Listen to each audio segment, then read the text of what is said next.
Rent versus buy, a debate as old as time. The way that we grew up, the American dream was all about homeownership. And I get it. I own a home. I like owning a home. But the way that everybody has told us about it isn't true. People act like it's the best investment that you're ever going to make. And that should not be the case. Let me first just say, if your best investment over your life is your home, that's the thing that made you the most money, you need to be investing better. Your home is not really an investment. It's an investment in your family. It's an investment in lifestyle. If you make some money off of it, great. But the problem is that most people don't even understand how to look at the numbers. They say, I bought my house for $500,000. I sold it for $1 million 20 years later. I made $500,000. And honestly, that's just not the case. You have to look at what your true costs were. How much did you pay in interest? How much did you pay in maintenance? How much did you pay to fix up the house? How much did you pay for the lawn?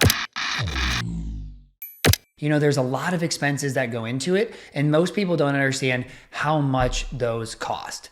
The other problem is that people look at a house and they say, oh my gosh, look at the last 4 or 5 years. I made so much money on it. At the end of the day, you didn't. First of all, inflation went up a ton. Your house did appreciate. You did pretty well. But the problem is that most people look at that and now they assume it's going to continue moving forward. The only way for that to pretty much continue moving forward is if inflation continues to grow and continues to be really high. Over a long period of time, the US housing market has averaged 3.8% rate of return, and inflation is about 3%. It's a pretty decent store of value, but at the end of the day, when you factor in all the cost, owning a home really isn't that great of an investment. Is it better than renting? Yes, but not at a short time frame. If you're gonna live somewhere for 7, 10, 15, 20, 30 years, owning a home is definitely gonna be the better financial decision. If you're gonna live in a house for 1, 2, 3, 4, 5, 6 years, it probably isn't going to end up being a better decision. And here's why. When you buy a house, you have a down payment, you have taxes,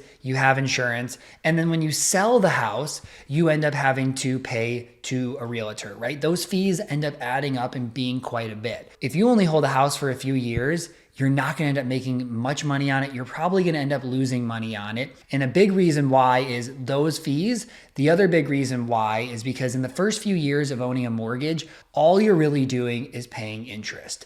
I pulled up a loan for $960,000. Why? I work with high-income individuals. Most of my clients are getting $1, $2, $3 million homes. Let's just look at the numbers on a $1.2 million home with 20% down. If you do that, you're gonna have a loan for $960,000. I looked at the current interest rate today, which is 6%.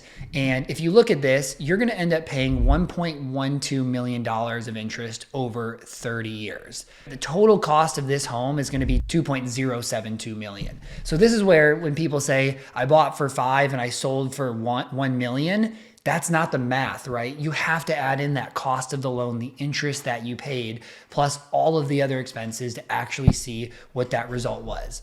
But I want to actually take a look at something more important. So if you look here and say, okay, I bought this house in January, what did I pay? So in 2024, you would have paid about $63,000 towards this house. You would have built $10,000 of principal. You go to the next year, very similar, but instead you build like $12,500 of equity.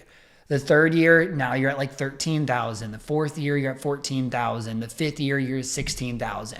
In the first 5 years, you'll end up through principal paydown getting $65,000 of equity, but you'll have paid $274,000 of interest. This is a huge reason why owning a home is not better than renting in the short term. You pay a ton in interest, put in the $240,000 that could have been invested. You have maintenance and all of these other expenses that come into play. Buying a home is all about you and your life. If you're going to be living somewhere and you're going to be checking it out and you're like, maybe I'm going to live here for a long period of time. I don't know. Maybe it's going to be 1 or 2 years. If you know it's going to be a really short period of time, renting is going to end up being better the vast majority of the time because you're not going to be building much equity and you'd have to be banking on so much appreciation over a short period of time just to break even. The math is on average, it takes about 7 years to break even. So if you're really like 3, 4 years or under, renting pretty much makes sense. If it's 5, 6, 7, it's going to depend on the market and how it goes. If it's 7 and above, owning ends up being better. Take a step back, like take the emotion out of this. Think about buying a home as a lifestyle decision.